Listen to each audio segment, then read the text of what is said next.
thank you for participating in this interview as a small contribution to International Women's Day 2014. The aim of this project is to give us an opportunity to communicate with inspirational female leaders within the UN system. We hope these interviews can be a tool to empower young women like us, who will be inspired and motivated to achieve successes by the example of yourself as a role model. This supports the theme for this year's International Women's Day, Equality for Women with Progress for All. We are excited by the opportunity to talk with leading women at the very top of the UN system in order to gain insight into how they achieved their positions of leadership and to learn about their experiences and challenges in doing so. My name is Elizabeth Isaac. I am 15 years old. I am currently studying at Blackheath High Senior School. My name is Lauren Paku and I'm 11 years old and I'm currently studying at Blackheath High Junior School. My name is Janvi Singh and I'm 9 years old. I study at Blackheath High School Junior School in London, UK. Good. Nice meeting you. You too. Thank you. I'm Judy Cheng Hopkins and I'm the head of the Peace Building Support Office here in the UN in New York. So maybe we should start. Would you like to ask your questions? Yes? Yes. That'd be great. Yes. Thank you. My first question to you is, what is a typical working day in the life of Judy Cheng Hopkins, and what is your favorite part of your job? Okay, so we work here in headquarters in New York. So you have to bear in mind this is a headquarters setting. So a lot of times, unfortunately, are spent in meetings because that's what headquarters do. So I'm either going for a meeting or sometimes I actually leave the UN and actually go talk to students. I make speeches. I make presentations to other groups, to community groups as well. But the other part of my job, which is a lot more interesting, I must say, is in the field. You know, then the headquarters, basically, we're with member states, we're sitting in the General Assembly, the Peace Building Commission, etc. But a lot of the real work happens in the field, in countries that are, you know, in crisis, countries coming out of conflict. I'm sure you know of these countries, the Somalias of this world, the Liberias, the Sierra Leones of this world. That's where our work is needed most, and that's where it's the most exciting. So my high points are when I actually go to visit these communities that we're trying to help, and to hear from the people themselves how they feel that their lives are better, or in fact sometimes worse, and how we can discuss and come up with solutions together on what can be done. That is the most satisfying part of my job. So is that your favorite part? That's my favorite part. My favorite part is actually talking to people who, so it's not some abstract thing that you're reading in the report. There's only so much you can get from reading a report.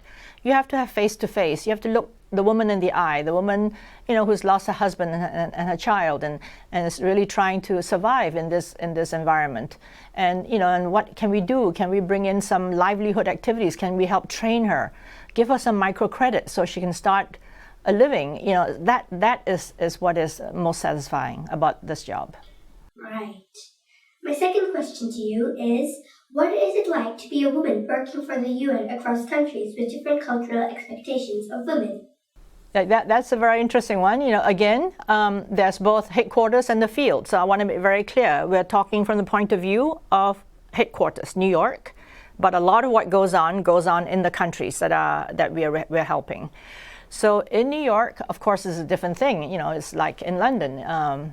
People have come to accept women in high-level roles, and the Secretary General of the UN has made affirmative action a very strong legacy of his.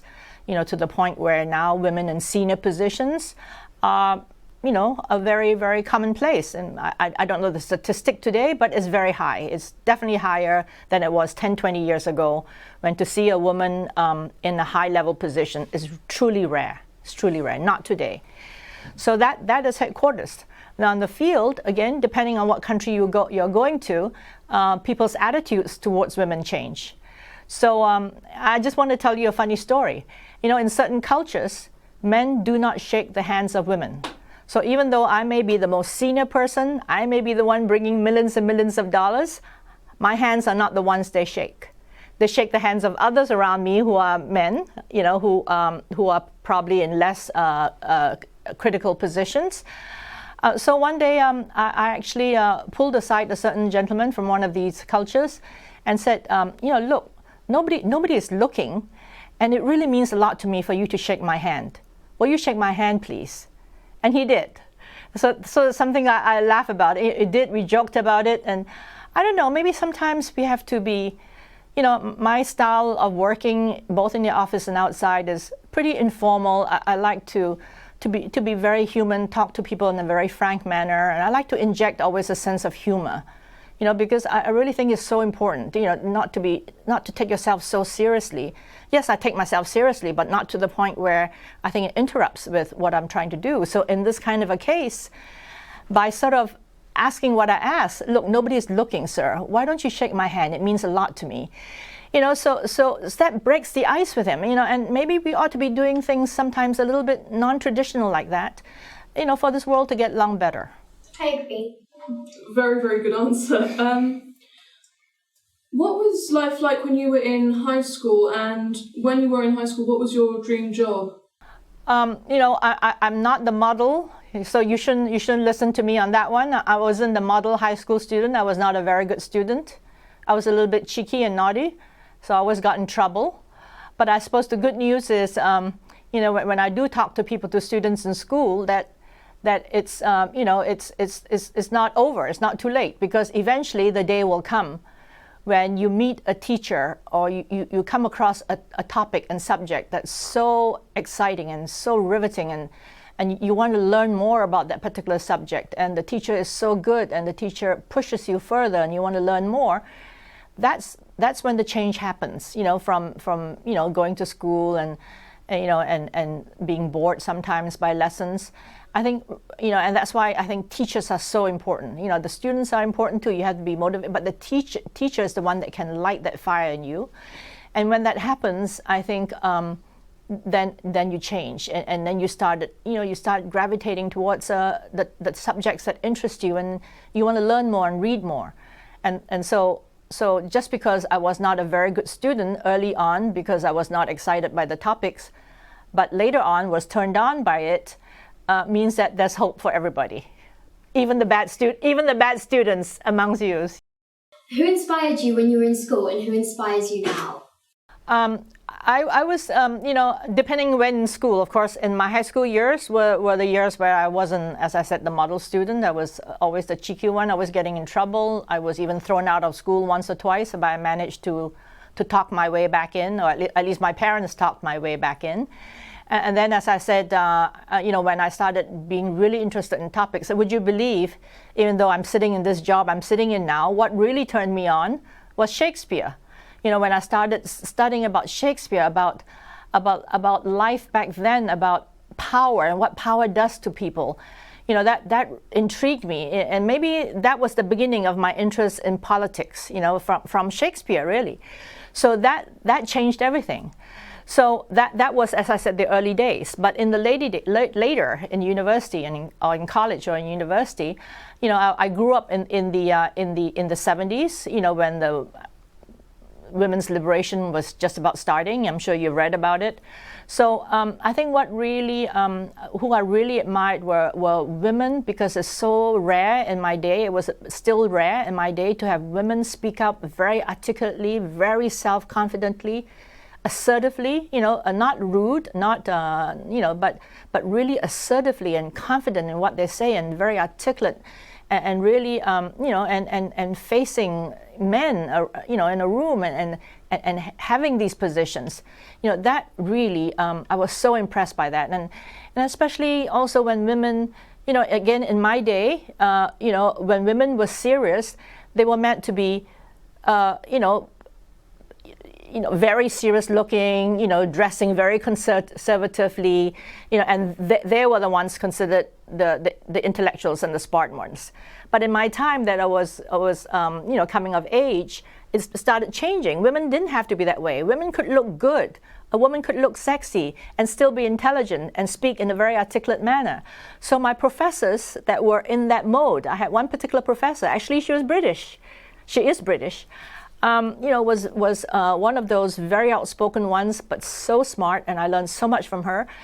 But yet she was so non-conventional. She smoked a cigar, and she dressed really, really nicely. And so I wanted to be like her, and that's all I can say. She sounds great. As young women, we are taught to be resilient. Can you tell us of times when you have had to be resilient? How do you deal with sad and upsetting events and overcome setbacks? What is the best advice you have ever received? Yes, of course, when you've been in a career as long as I have, would you believe this is my 36th year working in the United Nations? 36 years. So I've had a long career, and no doubt about it, anybody who has had a long career would have had setbacks, would have done stupid things, would have done wrong things, would have put herself in a stupid situation, and so have no fear. That happens to everybody. So even you in your young lives in school, I'm sure occasionally you've said something wrong, you've done something wrong, and you realize. The key is to realize it and to accept it. To realize, accept it, internalize it, sit back, think about it. Should I have said that? Wouldn't it have been better if I had said that instead? Should I have consulted with this person? Should I have asked this person what he or she thought? So be a bit retrospective. Sit back and sort of go through that scene, that scenario, because believe it or not, we have a funny way of internalizing things. That's what we call lessons learning. So you learn from these moments in life, and not necessarily completely. So you might still do another stupid something silly even a few weeks later, but you continue internalizing and talking to yourself of how I should have done this, how I could have been better at this, how the other person would have been less offended or felt better about it, and in the end we would have achieved the same thing. We would have come up with a better solution to do something, and everybody would have felt good about doing it. So I think the more you do that kind of self-reflection and thinking and learning from your lessons, the more you're going to thrive in life. Thanks very much. One of our learning pillars at Blackheath High School is enterprise. What advice would you give to girls at school on how to succeed on the world stage to help the global community? Yeah, that's obviously that's very, very relevant to our jobs here in the UN, especially us trying to help countries that are in conflict or coming out of wars. That's my job, to help countries coming out of wars. So for you, the advice is, I would say, you must be passionate about whatever you're going to be doing in life, either in the short term or even your careers in the longer term. I knew back then when I was your age that, and this may not be true for you, so please don't take what I say as if this is true for everybody. This may not be true for you, but I knew for myself that I didn't want to be a banker. I didn't want to look at numbers all day. I wasn't interested in the stock exchange, even though my parents were. I was interested in reaching out to communities and talking to communities and seeing how we can help them and work with them together and problem solve together. That was what made me passionate about something I did. So I would read about it. I wanted go out and be better at it each time I do these things. So my first advice to you is, whatever it is, and some of you, I'm not putting down being a stockbroker, believe me, or a banker, but the key is you must be passionate. You must love what it is that you want to be doing later in life. You must be passionate about it. You must be true to yourself. You cannot be untrue to yourself. You may be untrue to yourself for a day or two, but eventually it's going to catch up with your own internal mind and your brain that, hey, this is not what I want. Who said this is what I want to do? Life, is very important. I want to be doing something that I can really live with and I can, be proud of. So that passion, when it hits you, I don't know when it's going to hit you, but, I would imagine in the next few years it'll hit you that this is your area of interest and this is what you want to be doing. So the first advice is, be truthful to yourself, be honest to yourself that this is what I love doing, and I want to be doing this for the rest of my life. And so I think that's the first. If at your stage in life, I think that's what you're going to have to grapple with, and eventually you're going to come out of it with something that you really enjoy. Thank you for those wonderful pearls of wisdom. We've got time for one more question. As our global resources diminish, will we be able to achieve and keep any kind of peace, do you think? Yes, I think one can argue whether global resources are diminishing. Are diminishing. Just as we thought that water resources were diminishing, now they're finding all these underground water in so many parts of Africa. Just when we thought that America was too dependent on oil, America now has producing more natural gas than ever. So it seems that maybe resources are not so much diminishing, but more our use of it, not to be wasteful about what we have. So that's the one debate. But you're right, though, there is a link to war and peace. That a lot of times when war breaks up in a lot of countries I deal with, mainly in Africa, it's over resources. It's for everything from water, for herdsmen, for people with animals that are herding cattle. The fight is over water resources. From that end of the continuum to the other end, which is a lot of countries that are rich in minerals, in gold and diamonds, being controlled by a very small minority, and the majority living in poverty and abject poverty, is something that again causes so much resentment that fuels this anger and the conflict that we see in so much of the world today.